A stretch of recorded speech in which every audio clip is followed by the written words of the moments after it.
Hi friends, welcome to Vardhan tricks in Telugu. ఈరోజు మనము ఈ వీడియోలో తెలుగు బోధనా పద్ధతుల గురించి, బోధనా పద్ధతుల్లో సబ్ టాపిక్స్ అయిన భాష, స్వభావము, ఉత్పత్తి, అలాగే భాషా నిర్వచనాలు గురించి ఈ వీడియోలో మనం డిస్కస్ చేసుకుందాము. ఈ తెలుగు బోధనా పద్ధతులు వచ్చేసి టెట్లో, డిఎస్సిలో, గురుకులంలో, ఏపీ వాళ్ళకి, అలాగే తెలంగాణ వాళ్ళకి very very very very important. ఇందులో ప్రతి ఒక్క టాపిక్ నిర్వచనాలు మనకి ఎలా గుర్తుండాలి అని కూడా కొన్ని ట్రిక్స్ చెప్తాను. ఆ ట్రిక్స్ ద్వారా నిర్వచనాలు అయితే నేర్చుకోండి, వాటిని ఎప్పటికీ మీరైతే మర్చిపోలేరు. ఇంకొకటి, ఇందులో టెట్లో వచ్చిన బిట్స్ చాలా ఉన్నాయి అండి. ఈ లెసన్ అంతా అయిపోయాక బిట్స్ కూడా చేద్దాము లెసన్లో నుంచి. సో వీడియోలోకి వెళ్ళే ముందు నా ట్రిక్స్, నేను చెప్పే విధానం మీకు నచ్చినట్లయితే ప్లీజ్ ఒక లైక్ చేయండి, షేర్ చేయండి, సబ్స్క్రైబ్ చేయండి. ఓకే అండి, వీడియోలోకి వెళ్దాము. భాష, స్వభావము, ఉత్పత్తి. దీంట్లో నేను మెయిన్ ఇంపార్టెంట్ పాయింట్స్ మాత్రమే చదువుతాను. ఇది మొత్తం అయితే చదవనండి. సో భాష మానవ జాతి పెంపొందించుకున్న ఒక శక్తివంతమైన సాధనం. శక్తివంతమైన సాధనం ఏమిటి? భాష. అది ఎవరు పెంపొందించుకున్నారు? మానవ జాతి పెంపొందించుకున్న సాధనం, శక్తివంతమైన సాధనం భాష అని చెప్పేసి చెప్తున్నారు. ఇక్కడ చూడండి, భాష అనేది సంస్కృత ధాతువు నుండి భాష అనే పదం వచ్చింది. భాష అనే పదం ఏ ధాతువు నుండి వచ్చింది? సంస్కృత ధాతువు నుండి వచ్చింది. దాన్ని భాష్ అన్న సంస్కృత ధాతువు నుండి భాష అనే పదము జనించింది. భాష అనగా బాష్పించడము అని అర్థం. ఇది చాలాసార్లు అడిగారండి question. Very very very very important ఈ పాయింట్స్. భాష అనగా బాష్పించడం అని అర్థం. నేను చదివినవి అయితే చాలా ఇంపార్టెంట్. ఇవి 2-3 సార్లు టెట్, డిఎస్సిలో, అలాగే ఏపీ వాళ్ళకి, మన తెలంగాణ వాళ్ళకి కూడా అడిగారండి. ఖచ్చితంగా అయితే ఇందులో ఉన్న బిట్స్ ఖచ్చితంగా అయితే వస్తాయి. భాషేతి ఇతి భాష, ఇది కూడా వచ్చింది ఒకసారి. Very very very very important. భాషేతి ఇతి భాష అనగా భాషింపబడినది భాష. భాషింపబడినది భాష. భాషేతి ఇతి భాష అనగా బాష్పింపబడినది భాష. అంటే భాషా వయుక్తం వాచి అనగా భావాలను వ్యక్తీకరించినది భాష. ఇక్కడ చూడండి, బాష్పింపబడేది భాష అంటే ఇతి. భాషేతి ఇతి, భాషేతి ఇతి అని గుర్తుంచుకోండి. భాషా వ్యక్తియాం వాచి, వాచి అనగా వ్యక్తీకరించడం. వ్యక్తియాం అంటే వ్యక్తీకరించినది భాష అని అర్థం. మానవుడు తన మనోగత భావాలను వ్యక్తీకరించడానికి తనువుగా తయారు చేసుకున్న కంఠధ్వనుల సముదాయమే భాష అనవచ్చు. ఇది మానవుడు తనలోని ఉన్న భావాలని వ్యక్తీకరించడానికి తను ఎంచుకున్న మార్గం ఏంటి అంటే భాష. మానవుడు తన అభిప్రాయాలని, ఆలోచనలని బహిర్గతం చేయడానికి ఉపయోగపడే వాగ్రూప ధ్వని సంకేత సముదాయమే భాష. ఏమంటున్నానంటే, మానవుడు తన అభిప్రాయాలని, ఆలోచనని బహిర్గతం అంటే బయటకు చేయడానికి, బయటకు చెప్పడానికి ఉపయోగపడే వాగ్రూప ధ్వని సంకేత సముదాయమే భాష అని చెప్తున్నాడు. అంటే ఒక మనిషి అతనిలో ఉన్న అభిప్రాయాలని, ఆలోచనలని అంటే బయటికి చెప్పడానికి ఉపయోగించేదే వాగ్రూప ధ్వని, ధ్వని సంకేత సముదాయం భాష. మానవుని ముఖ యంత్రంలో భాష వెలువడుటకు ప్రధానంగా దోహదపడే అవయవం నాలుక. అంటే మనం ఏదైనా చెప్పడానికి ఉపయోగపడేది ఏంటిది అంటే నాలుక. అందుకే భాషను ఆంగ్లంలో టంగ్ అని పిలుస్తారు. భాషను ఆంగ్లంలో టంగ్ మరియు లాంగ్వేజ్ అన్న వ్యవహార నామాలతో పిలుస్తారు. భాషని ఆంగ్లంలో ఏమని పిలుస్తారు? టంగ్ మరియు లాంగ్వేజ్ అని వ్యవహార నామాలతో పిలుస్తారు. మానవుడి ఆలోచన శక్తికి మూలం భాష. మానవుడు ఆలోచనలు బయటికి వెక్కగట్టాలంటే భాష ఇంపార్టెంట్ కదా, అందుకే భాష. ఇట్టి భాషకి మూలం ధ్వని. భాష మూలము ధ్వని. ధ్వని 2 రకాలు. అవి వాగ్రూప ధ్వని, సాంకేతిక ధ్వని. వాగ్రూపం అంటే మాట రూపంలో, సాంకేతం అంటే సంకేతాలు, సింబల్స్. ధ్వని నుంచి శబ్దం పుడుతుంది. ధ్వని నుంచి ఏం పుడుతుంది? శబ్దం పుడుతుంది. మరి శబ్దం నుంచి అర్థం స్మరిస్తుంది. ధ్వని నుంచి శబ్దం పుడితే శబ్దం నుంచి అర్థం స్మరిస్తుంది. ఆ అర్థము భావస్ఫోరకంగా ఉంటుంది. భాషను సుసంపన్నం కావాలంటే అవసరమైనవి భావాలు. ఒక భాష కంప్లీట్‌గా కావాలి అంటే దానికి అవసరమైనవి భావాలు అని చెప్తుంది. భాషకు భావానికి మధ్య ఏముంటది? అవినవ భావ సంబంధం ఉంటుంది. భాషకు భావానికి మధ్య ఉండే సంబంధాన్ని ఏమంటారు అంటే అవినవ భావ సంబంధం అంటారు. ఇక్కడ చూడండి కొన్ని క్వశ్చన్స్. భాష్ అన్న డాష్ నుండి భాష అనే పదం జనించింది. దేని నుండి జనించింది? సంస్కృత ధాతువు నుండి జనించింది. భాష అనగా అర్థం ఏమిటి? బాష్పించడం. బాష్పించడం అంటే అర్థమైనది కంఠధ్వనులను వ్యక్తీకరించడం. కంఠం నుండి ధ్వనులను వ్యక్తీకరించడం అంటే బయటికి చెప్పడం. భాషేతి ఇతి భాష అనగా బాష్పింపబడినది భాష అని అర్థం. అంటే బాష్పింపబడినది భాష. భాషా వయక్తాం వాచి. భాషా వయక్తాం వాచి అనగా భావాలను వ్యక్తీకరించినది భాష అని చెప్తున్నాడు. మానవుడు తన మనోభావాలను వ్యక్తీకరించడానికి అనువుగా తయారు చేసుకున్న కంఠధ్వనులు అంటే ఇప్పుడు ఏదైనా మాట్లాడాలనుకుంటాం, దానికి తగ్గట్టు మనము కొన్ని రాసుకోవడము, లేకపోతే మనం అనుకోవడము అలాంటివి ఉంటాయి కదా, వాటిని ఆ సముదాయాన్ని ఏమంటారు అంటే భాష అని అంటారు. మానవుడు తమ అభిప్రాయాలని, ఆలోచనలని బహిర్గత ఇప్పుడు నాకు కొన్ని అభిప్రాయాలు ఉన్నాయి ఒక ఎదుటి వ్యక్తి మీద. ఆలోచనలు కూడా ఉన్నాయి అతని మీదనో, ఆమె మీదనో, నా ఫ్రెండ్ మీదనో, ఎవరి మీదనో కొన్ని ఆలోచనలు. ఆ ఆలోచనలు నేను ఆమెకు చెప్పాలనుకుంటాను. నేను సైలెంట్‌గా ఉంటే ఆమెకు అర్థమైద్దా? కాదు కదా! అలాంటిది వాగ్రూప ధ్వని సంకేత సముదాయాన్ని భాష అంటారు. మనం బయటికి వ్యక్తం చేస్తే దాన్ని భాష అంటారు. మానవుని ముఖ యంత్రంలో వెలువడేది ప్రధానంగా దోహదపడే అవయవం నాలుక. అంటే మనం ఈ ఫేస్లో మొత్తంలో మనము మెయిన్గా ప్రధానంగా దోహదపడేది నాలుక. ఈ నాలుక ద్వారానే కదా మనం అందరికీ చెప్పేది. దాన్ని ఇంగ్లీష్లో ఏమంటారు? టంగ్ అంటారు. మరి టంగ్ మరియు లాంగ్వేజ్ అనే టంగ్కి రెండో నామం ఏంటిది? లాంగ్వేజ్ అనే వ్యవహార నామంతో పిలుస్తారు. మానవుడి ఆలోచన శక్తికి మూలం ఏంటి? ఇప్పుడు నీకు ఆలోచన వచ్చింది. ఆ ఆలోచన ఏదన్నా చేయాలని ఆలోచన వచ్చి నువ్వు సైలెంట్‌గా నిలబడ్డప్పుడు దాన్ని ఎవరికి చెప్పలేనప్పుడు నీ ఆలోచన ఎదుటి వ్యక్తికి ఎలా తెలుస్తుంది? అలా తెలవాలి అంటే దానికి భాష మూలం అని చెప్తున్నా. ఇట్టి భాషకి ఏంటిది మూలం? ధ్వని. ఇట్టి భాషకి ధ్వని మూలం.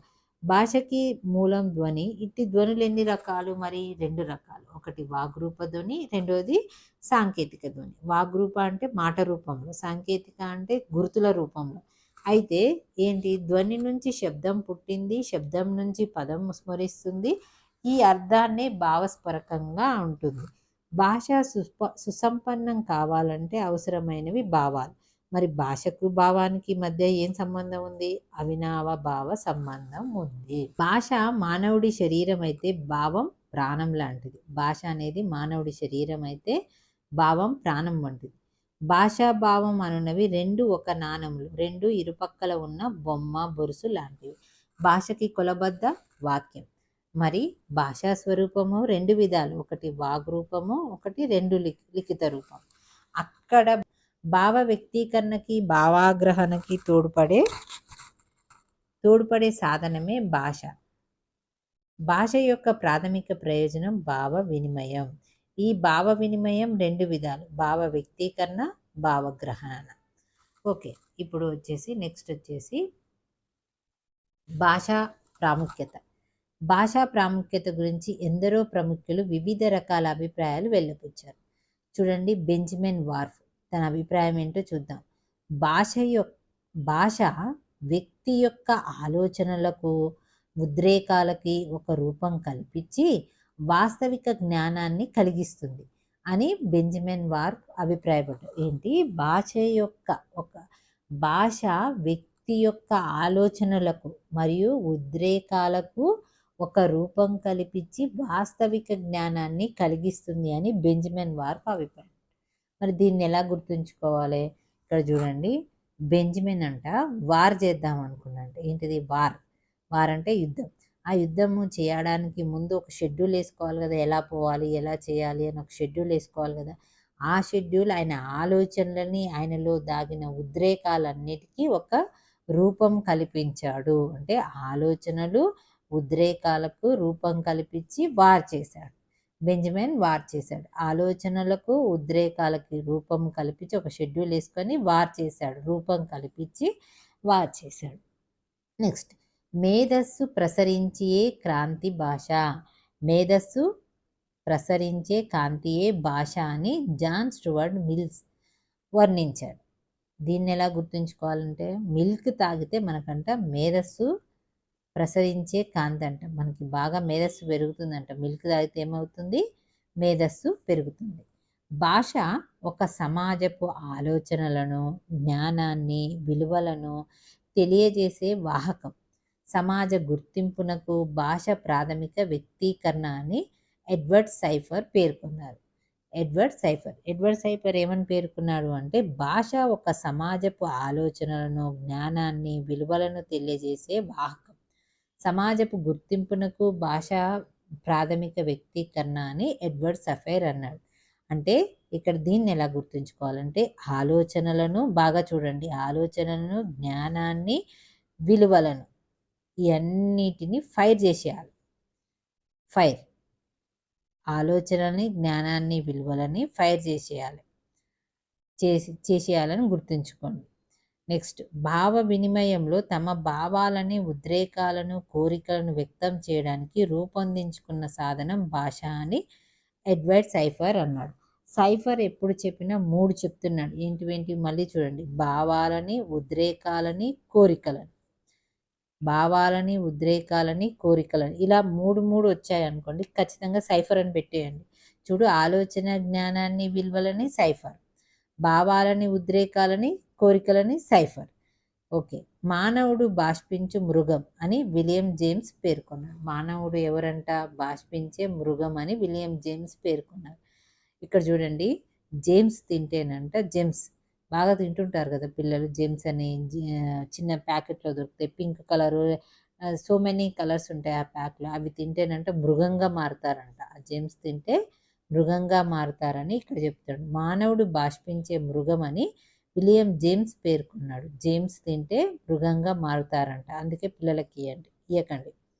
భాష అభివృద్ధి చెందుతున్న సమాజ అవసరాల కోసం ఏర్పడిన అలిఖిత చట్టాల వ్యవస్థ అని ప్రొఫెసర్ విట్నీ అభిప్రాయపడ్డాడు. విట్నీ ఏమని అభిప్రాయపడ్డాడు అంటే, భాష అభివృద్ధి చెందుతున్న సమాజ అవసరాల కోసం ఏర్పడిన అలిఖిత చట్టాల వ్యవస్థ అని ఆ ప్రొఫెసర్ విట్నీ పేర్కొన్నాడు.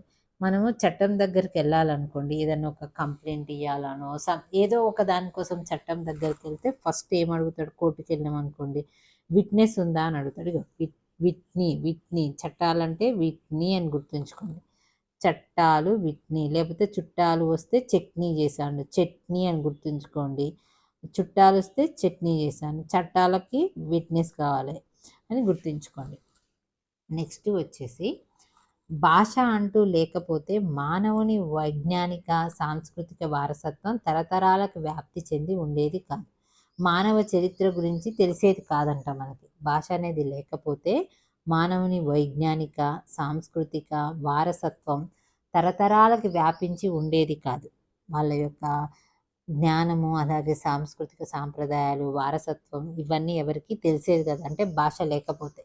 మేధస్సు, జ్ఞానం ఇవే మనము కోరుకునే అభ్యున్నతికి సోపానం. వ్యక్తి వికాసంలో భాష ప్రధానమైనది. వ్యక్తి ఎదగాలంటే మెయిన్ ఇంపార్టెంట్ ఏంటి? భాష. భాషా వికాసం ఒక నిరంతరమైన ప్రక్రియ. గురువు ఎవరు? నిరంతరము విద్యార్థి. భాష కూడా ఎప్పటికీ అది నిరంతరమైన ప్రక్రియనే. మానవుడు సంఘజీవి అరిస్టాటిల్ పేర్కొన్నారు. మానవుడు ఎవరు? సంఘజీవి అని అరిస్టాటిల్ పేర్కొన్నారు. మానవుడు తోటి సమాజ సభ్యులతో సంబంధాలు పెంచుకోవడం అతని సహజ లక్షణం. ఇక్కడ చూడండి, అరిస్టాటిల్ అనగానే మనకు ఫస్ట్ గుర్తుకు రావాల్సింది మానవుడు. మానవుడు అంటే అరిస్టాటిల్ అంటే మానవుడు అని గుర్తుంచుకోండి. నెక్స్ట్ వచ్చేసి, అరిస్టాటిల్ ప్రకారం మానవ సమూహాన్ని సంఘటితం చేసే అత్యంత శక్తివైన సాధనం భాష. అరిస్టాటిల్ ప్రకారం మానవ సమూహాన్ని సంఘటితం చేసే అత్యంత శక్తివైన సాధనం భాష. భాష ఒక జీవనది లాంటిది, అది నిరంతరం కొనసాగుతుంది. భాష లేకుంటే మనిషిని మనిషిగా జీవించలేడు. వ్యక్తుల మధ్య ప్రసారణ మాధ్యమంగానే కాకుండా భాష వ్యక్తి మూర్తిమత్వానికి ప్రతిబింబంగా నిలుస్తుంది. మానవుడు శిశుప్రాయంలో భాష ద్వారానే ప్రాపంచిక విషయాలు తెలుసుకుంటాడు. విద్యా బోధన అభ్యసనకి సంబంధించిన అన్ని వ్యవహారాలు భాష ద్వారానే నిర్వర్తించబడతాయి. విద్యార్థి జ్ఞాన సముపార్జనకి మూర్తిమత్వ వికాసానికి భాషే ఆధారం. ఆచార్య బొడ్డుపల్లి పురుషోత్తమ గారు భాషాశాస్త్ర పరిచయం అనే గ్రంథంలో మొత్తం 4000 భాషలు ఉన్నాయని అభిప్రాయపడ్డాడు. 4000 భాషలు ఉన్నాయని అభిప్రాయపడింది ఎవరు అంటే ఆచార్య బొడ్డుపల్లి పురుషోత్తమరావు. మరి ఈయన రాసిన గ్రంథం పేరేమిటి? భాషాశాస్త్రము. భాషాశాస్త్రంలో ఏం తెలుసుకోవాలనుకున్నాడు? బొడ్డుపల్లి గురించి తెలుసుకోవాలనుకున్నాడు. బొడ్డుపల్లి భాషాశాస్త్రం అని చెప్పి గుర్తుంచుకోండి. మరొక్కసారి డిస్కస్ చేద్దాం ఫ్రెండ్స్. బెంజమిన్ వార్ఫ్ అనగానే వార్ చేయాలనుకున్నాడు. ఆయన ఆలోచనలని ఉద్రేకాలని ఒక రూపంగా చేసుకొని ఆయన యుద్ధం చేయాలని అనుకున్నాడు. వార్ చేయాలి అని చెప్పి అనుకున్నాడు. మనకి మేధస్సు కావాలంటే ఏం కావాలి? పాలు తాగాలి. మిల్క్ అంటే జాన్ స్టూవర్ట్ మిల్. నెక్స్ట్ వచ్చేసి ఎడ్వర్డ్ సైఫర్ ఏమంటుండంటే ఆలోచనని, జ్ఞానాన్ని, విలువలని తెలియజేయ వాహకం ఏంటిది? తెలియజేయ వాహకం ద్వారా ఆలోచనలని, జ్ఞానాన్ని, విలువలని ఈ మూడింటిని కలిపి ఫైర్ చేయమంటున్నాడు. ఫైర్ చేయాలి అంటే ఆలోచనలను, జ్ఞానాన్ని, విలువలని. అలాగే ఇంకోటి ఫైర్ ఏం చెప్తున్నాడు? భావాలని, ఉద్రేకాలను, కోరికలని. ఇక్కడ కూడా 3 వచ్చాయి. భావాలని, ఉద్రేకాలని, కోరికలని ఫైర్ చేయమంటాడు. మానవుడు బాష్పించు మృగం ఎలా అయిండు? జెమ్స్ తినడం వల్ల. వాడు మృగంగా ఎలా మారిండు అంటే జెమ్స్ తినడం వల్ల. ఇప్పుడు ఇంకోటి, భాష అభివృద్ధి చెందుతున్న సమాజ అవసరాల కోసం ఏర్పడు అలిఖిత చట్టాల వ్యవస్థ. చట్టాలకు ఏం కావాలి? విట్నెస్ కావాలి. చట్టాలకి విట్నెస్. మరి చట్టాలు కాకుండా ఇలా చాలా హార్డ్గా ఉంది. ఇంకా ఎలా గుర్తుంచుకోవాలంటే చుట్టాలు వస్తే చట్నీ అని గుర్తుంచుకోండి. ఇంకోటి, అరిస్టాటిల్ అనగానే మనకు మెయిన్గా గుర్తు రావాల్సింది మానవుడు అనే పదం ఎక్కడైతే కనిపిస్తుందో అక్కడ అరిస్టాటిల్ అని పెట్టాలి. ఇక్కడ చూడండి, అరిస్టాటిల్ అనగానే మానవ అని వచ్చింది. అరిస్టాటిల్ అని వస్తుంది. మానవుడు, మానవ ఇలాంటి. ఫైర్ అనగానే దీన్ని 3 పదాలు వస్తాడు. సైఫర్ అనగానే 3 పదాలు ఇస్తాడు ఎప్పుడైనా. ఆ 3 పదాలు ఏవైనా ఉంటే మాత్రం ఖచ్చితంగా సైఫర్ అని పెట్టండి. మరి బెంజమిన్ వార్ చేయడానికి 3 ఆలోచనలని, ఉద్రేకాలని, నెక్స్ట్ వచ్చేసి వాటన్నిటికీ ఒక రూపాన్ని ఏర్పరచుకొని ఆయన వార్కి వెళ్ళాడు. నెక్స్ట్, బొడ్డుపల్లి పురుషోత్తమ గారు ఏ గ్రంథం రాశారు అంటే భాషాశాస్త్ర పరిచయం రాశాడు. ఆయన భాషాశాస్త్రాన్ని పరిచయం చేశాడు. అందులో ఏముంది అంటే బొడ్డుపల్లి గురించి ఉంది. ఏది ఉంది మొత్తం. భాషా నిర్వచనాలు పలువురు భాషావేత్తలు భాషను అనేక విధాలుగా నిర్వచించారు.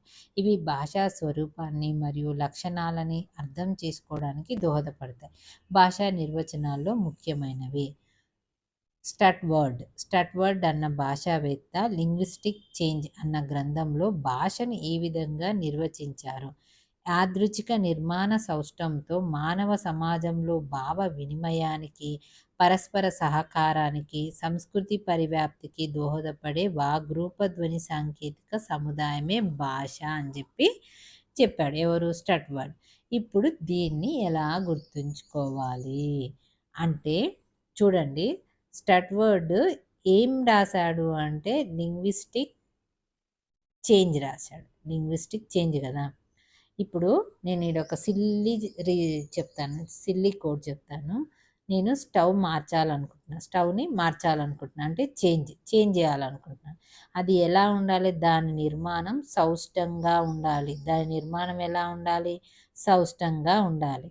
సౌష్టంగా అంటే స్టట్వర్డ్ సౌష్టం అలా అన్న గుర్తుంచుకోండి. ఇక్కడ స్టట్వర్డ్ ఏం రాశాడంటే లింగ్విస్టిక్ చేంజ్ అని రాశాడు. అంటే నేను స్టవ్ని చేంజ్ చేసుకోవాలనుకున్నాను అంటే దాని నిర్మాణము సౌష్టంగా ఉండాలని నేను ఆల్రెడీ ముందే అనుకున్నాను. దాని నిర్మాణం ఎలా ఉండాలి? సౌష్టంతో ఉండాలి. నెక్స్ట్ వచ్చేసి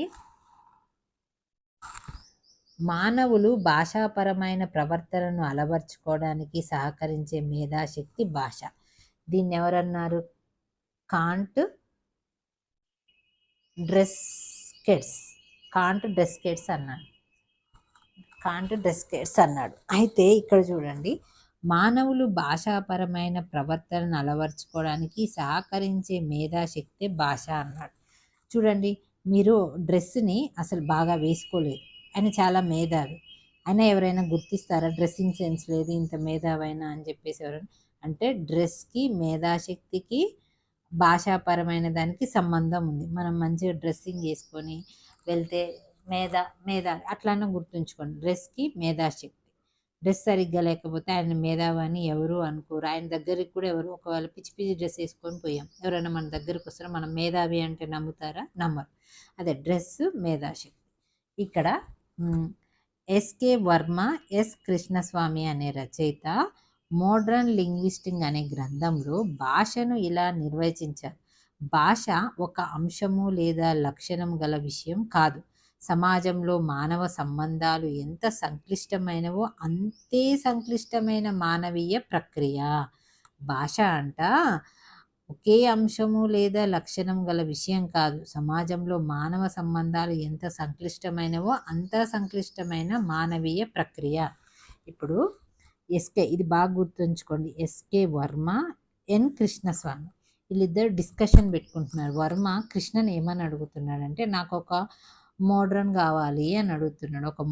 ఒక మోడల్ కావాలి అని ఎవరిని అడుగుతున్నాడు? కృష్ణని అడుగుతున్నాడు మన వర్మ గారు మంచిగా మోడల్ని గీడల్ని ఆయన అదే అడుగుతాడు కదా. ఆ వర్మ మోడల్ని అడుగుతున్నాడు. ఆ మోడల్ ఎక్కడైనా మంచి మోడల్ కావాలంటే అప్పుడు మన కృష్ణ గారు ఏమన్నారంటే కష్టం అన్నాడు, సంక్లిష్టం అన్నాడు. సంక్లిష్టమైనది దొరకడం చాలా సంక్లిష్టం అని చెప్పేసి చెప్పాడు. మరొకసారి ఎస్కే వర్మ ఏమడిగాడు? కృష్ణని ఒక మంచి మోడల్ కావాలి నా నెక్స్ట్ సినిమాకి అని చెప్పేసి అడిగాడు. అప్పుడు కృష్ణ ఏం సమాధానం చెప్పాడు అంటే, చాలా కష్టం, సంక్లిష్టమైనది, ఇది సంక్లిష్టమైన టాస్క్ అని చెప్పేసి చెప్పాడు. మరో భాషావేత్త ప్రకారం భాష అంటే పరిమిత సాధనాలను అపరిమితంగా వాడుక చేసేది భాష.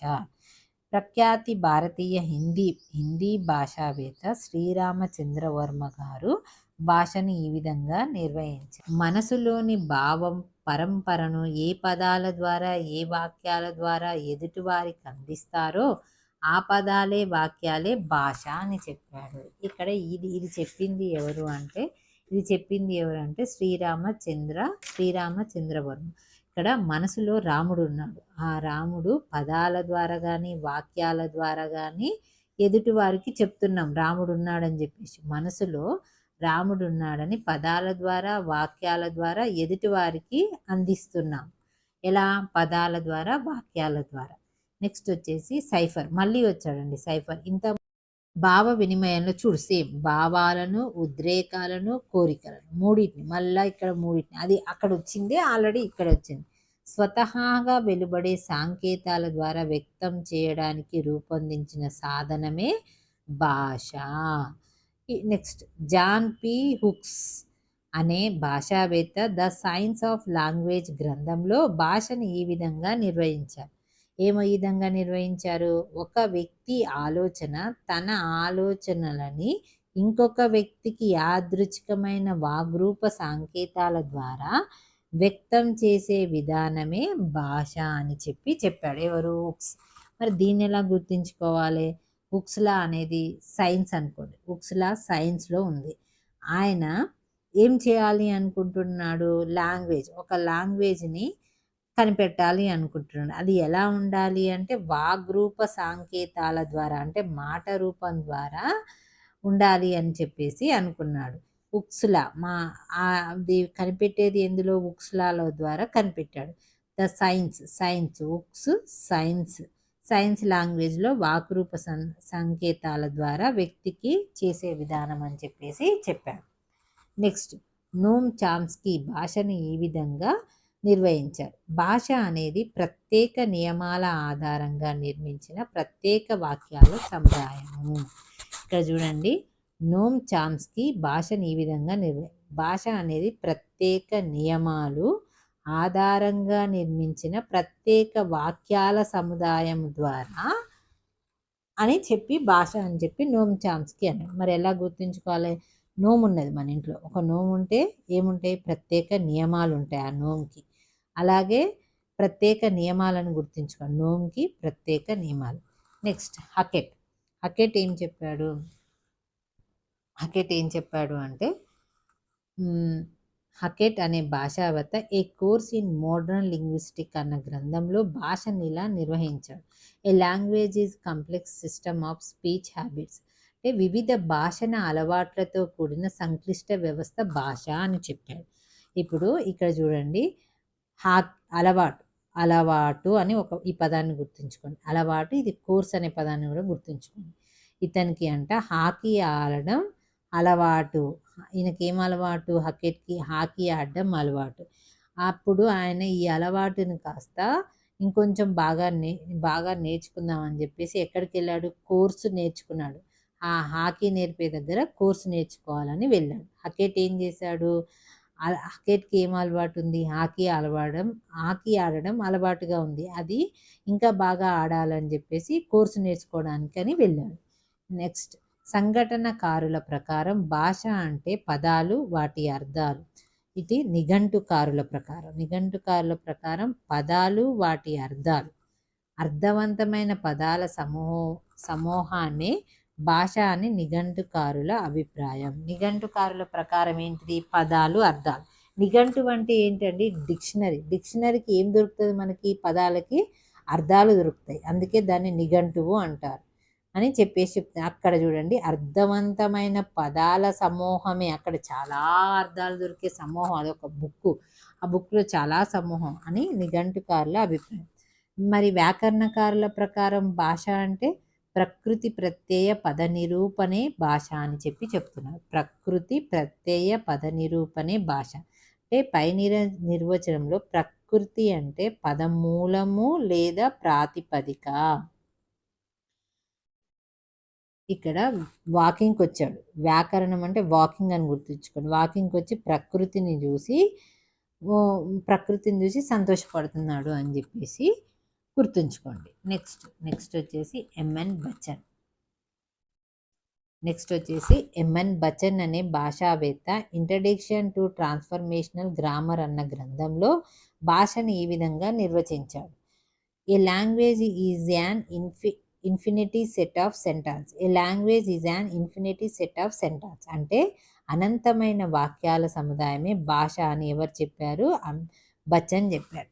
ఇప్పుడు ఇది ఎలా గుర్తుంచుకోవాలంటే, బచ్చన్ అంటే అమితాబ్ బచ్చన్ అని గుర్తుంచుకోండి. అమితాబ్ బచ్చన్ అనంతమైన ఏమి వాక్యాలని ఏం చేశాడు? ఇంట్రడక్షన్ చేశాడు. ఎలా ఇంట్రడక్షన్? ఏది? ఆ వాక్యాలను ఏ రూపంలో ఇంట్రడక్షన్ చేశాడు? గ్రామర్ రూపంలో ఇంట్రడక్షన్ చేశాడు. అమితాబ్ బచ్చన్ అనంతమైన వాక్యాలను ఇంట్రడక్షన్ చేశాడు. అది ఏ రూపంలో ఉంది? గ్రామర్ రూపంలో ఉంది. నెక్స్ట్, సైమన్ పాటర్ అనే భాషావేత్త మోడర్న్ లింగ్విస్టిక్ అన్న గ్రంథంలో భాషను ఈ విధంగా నిర్వహించాడు. ఏ సాధనం ద్వారా మానవులు తమ అభిప్రాయాలను ఎదుటివారికి తెలియజేస్తూ పరస్పరం సహకరించుకుంటారో అట్టివారి కంఠధ్వనులు స్వతంత్ర వ్యవస్థే భాష. సైమన్ పాటర్ ఏమన్నాడు? ఈయన గ్రంథం ఏంటి? Modern linguistic. అయితే ఏ సాధనం ద్వారా మానవులు తమ అభిప్రాయాలను ఎదుటివారికి తెలియచేస్తూ పరస్పరం సహకరించుకుంటారో అట్టివారి కంఠధ్వనుల స్వతంత్ర వ్యవస్థయే భాష అని చెప్పాడు. దీన్ని ఎలా గుర్తుంచుకోవాలి? సైమన్ పాటర్ అంట పాట పాడాలనుకుంటున్నాడంట. ఆ పాట ఎలా? మోడ్రన్గా పాడాలనుకుంటున్నాడంట. దానికోసం ఏం చేస్తున్నాడు? సాధన చేస్తున్నాడు. సైమన్ పాటర్ పాట పాడాలనుకున్నాడు. ఆ పాట ఎలా ఉండాలనుకున్నాడు? మోడ్రన్గా ఉండాలనుకున్నాడు. అందుకని ఏం చేస్తున్నాడు? మోడ్రన్కి తగ్గట్టు సాధన చేస్తున్నాడు. నెక్స్ట్ వచ్చేసి ఎఫ్డి ససురే ప్రకారం భాష అనేది భావాలను వ్యక్తీకరించే సంకేతాల వ్యవస్థ. ఎఫ్డి ససురే ప్రకారం భాష అనేది భావాలను వ్యక్తీకరించే సంకేతాల వ్యవస్థ. ఇక్కడ దీన్ని ఎలా గుర్తుంచుకోవాలంటే ఈయన ఎఫ్డి చేయడానికి వచ్చాడు. ఎక్కడికి? బ్యాంక్ వచ్చాడు. అప్పుడు ఆయన నోటితో చెప్పకుండా సాంకేతాల ద్వారా వ్యక్తపరుస్తుండు. సాంకేతాల ద్వారా ఎఫ్డి చేయాలి అంటే మాట చెప్పకుండా సాంకేతాలు, లేకపోతే సాసురే అంటే సాంకేతం. అలా ఆయన గుర్తుంచుకోండి. నెక్స్ట్ వచ్చేసి మ్యాంటీ ప్రకారం చిత్తస్థితిని వ్యక్తం చేయడానికి చేసిన ఉద్దేశపూర్వక ధ్వనుల ఉచ్చరణే భాష అనేసి అంటున్నారు. ఇక్కడ చిత్తస్థితి మ్యాడ్ అని గుర్తుంచుకోండి. మ్యాడ్ ఈమెకి స్థితి బాగాలేదంట, అందుకే మ్యాడ్ అంటే పిచ్చి కదా. ఆమె చిత్తస్థితి బాగాలేదు అని చెప్పేసి, ఆమె బాగానే ఉంది కానీ ఉద్దేశపూర్వకంగా ధ్వనులు చేస్తుందని చెప్పేసి చెప్తున్నారు. నెక్స్ట్ హెబ్బింగ్ హన్స్ ప్రకారం స్వయం ప్రేరితాలై ఉచ్చరింపబడే సాంప్రదాయిక సాంకేతాలే వ్యవస్థ భాష. స్వయం ప్రేరితాలైన ఉచ్చరింపబడిన సాంప్రదాయిక సంకేతాల వ్యవస్థే భాష అని చెప్తున్నారు. ఇక్కడ ఎలా గుర్తుంచుకోవాలంటే హెబ్బింగ్ హన్స్ ప్రకారం స్వయం ప్రేరితాలు, స్వయం అని ఇక్కడ గుర్తుంచుకోండి, కీవర్డ్ చెప్తాను. ఈ హెబ్బింగ్ హౌస్ కట్టాలనుకుంటున్నాడు. అది ఇప్పుడు ఎవరిని సుతారోళ్ళని వాళ్ళని వీళ్ళని పిలవకుండా స్వయంగా కట్టుకోవాలనుకుంటున్నాడు. హౌస్ ఎలా కట్టుకోవాలనుకుంటున్నాడు? స్వయంగా. ఎవరు? హెబ్బింగ్ హన్స్ హౌస్ కట్టుకోవాలనుకుంటున్నాడు, అది స్వయంగా కట్టుకోవాలి అని చెప్పేసి అనుకుంటున్నాడు. నెక్స్ట్ ఇజ్లర్ ప్రకారం బుద్ధిజీవులు అనుభవాలే అభివ్యక్తియే భాష అని చెప్పేసి చెప్తున్నాడు. ఇజ్లర్ అంటే ఇక్కడ చూడండి, బుద్ధిజీవులు అనుభవాలే అభివ్యక్తియే భాష అంటున్నాడు. బుద్ధిజీవుల అనుభవాలని ఎరైజ్ చేసేయాలి. ఎవరి? బుద్ధిజీవుల అనుభవాలని ఎరైజ్ అంటే తుడిపేయాలి అని గుర్తుంచుకోండి. ఎరైజ్ అని గుర్తుంచుకోండి. ఎరైజ్ అంటే బుద్ధిజీవుల అనుభవాలు. బ్లాక్ అండ్ టాగర్ అన్న పాశ్చాత భాషావేత్త అండ్ అవుట్లైన్ లింగ్విస్టిక్ అనాలిసిస్ అన్న గ్రంథంలో భాషను ఇలా నిర్వహించారు. ఒక సాంఘిక సముదాయం సహకరించుకోవడానికి సాధనమైన స్వచ్ఛంద వాచిక సాంకేతాల వ్యవస్థయే భాష అని చెప్పారు. ఇక్కడ చూడండి, దీన్ని ఎలా గుర్తుంచుకోవాలంటే బ్లాక్ అని ఉంది కదా, దాన్ని అవుట్లైన్గా యూజ్ చేసి దాని ద్వారా ఏం చేయాలంటే స్వచ్ఛమైన సంకేతాలను బ్లాక్ కలర్ కొనడానికి అవసరం. ఎందుకు అంటే బ్లాక్ లైన్ కొనుక్కోవాలి అంటే, కొనుక్కుంటాను అంటే ఎందుకు అంటే అవుట్లైన్ వేసుకొని సంకేతాలను అంటే గుర్తులని అని గుర్తుంచుకోండి. నెక్స్ట్ సామాన్యమైన మానవుని దృష్టిలో భాష అంటే మానవుని మనసులోని భావాలను వ్యక్తీకరించడానికి ఉపయోగపడి ప్రజల మాట్లాడుకునే తీరు భాష అని, ప్రజలు ఇట్లా మాట్లాడుకోవడాన్ని నిర్దేశించే తీరే భాష కాదు. Thank you friends. వీడియో నచ్చినట్లయితే please like and share, subscribe.